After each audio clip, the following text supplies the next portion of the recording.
Assalamualaikum warahmatullahi wabarakatuh. Kita lanjut video kemarin tentang Insinyur Soekarno dan masuk part 2. Tapi sebelum itu, silahkan subscribe dulu channel ini.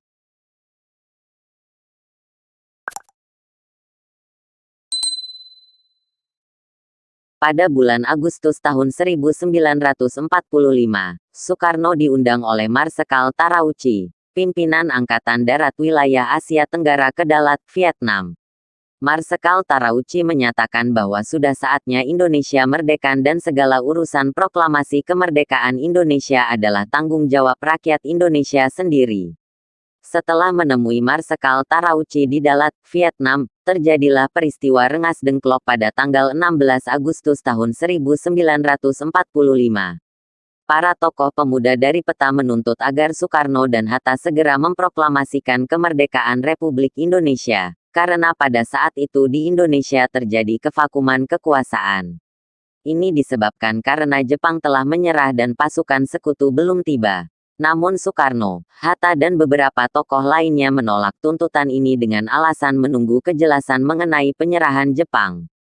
Pada akhirnya, Soekarno bersama tokoh-tokoh nasional lainnya mulai mempersiapkan diri menjelang proklamasi kemerdekaan Republik Indonesia. Berdasarkan sidang yang diadakan oleh Badan Penyelidik Usaha Persiapan Kemerdekaan Indonesia, BPUPKI, panitia kecil untuk upacara proklamasi yang terdiri dari 8 orang resmi dibentuk. Pada tanggal 17 Agustus tahun 1945, Indonesia memproklamirkan kemerdekaannya.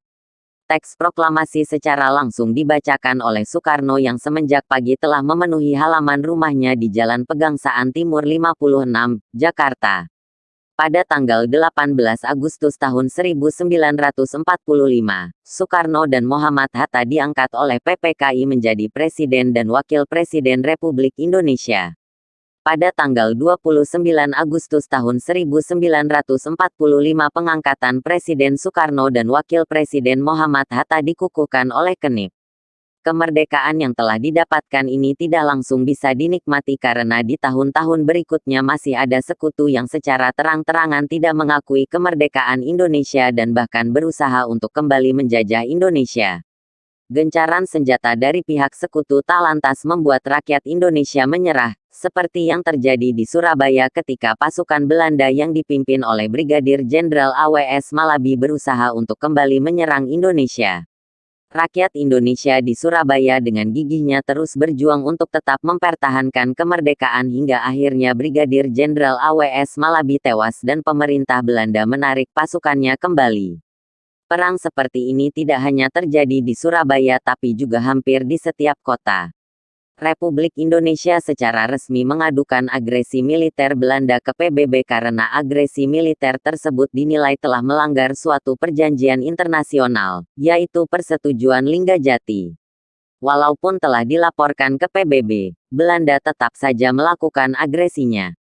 Atas permintaan India dan Australia, pada tanggal 31 Juli tahun 1947 masalah agresi militer yang dilancarkan Belanda dimasukkan ke dalam agenda rapat Dewan Keamanan PBB, di mana kemudian dikeluarkan resolusi nomor 27 tanggal 1 Agustus tahun 1947, yang isinya menyerukan agar konflik bersenjata dihentikan.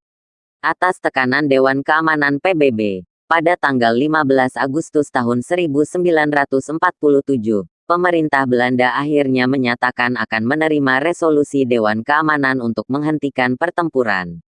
Pada tanggal 17 Agustus tahun 1947, pemerintah Republik Indonesia dan pemerintah Belanda menerima resolusi Dewan Keamanan untuk melakukan gencatan senjata dan pada tanggal 25 Agustus tahun 1947 Dewan Keamanan membentuk suatu komite yang akan menjadi penengah konflik antara Indonesia dan Belanda.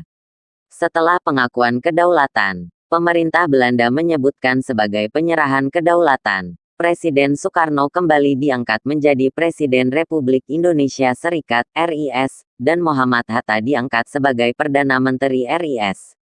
Karena tuntutan dari seluruh rakyat Indonesia yang ingin kembali ke negara kesatuan, maka pada tanggal 17 Agustus tahun 1950, RIS kembali diubah menjadi Republik Indonesia di mana Ir Soekarno menjadi presiden dan Muhammad Hatta menjadi wakilnya. Nah gimana nih teman-teman part 2-nya?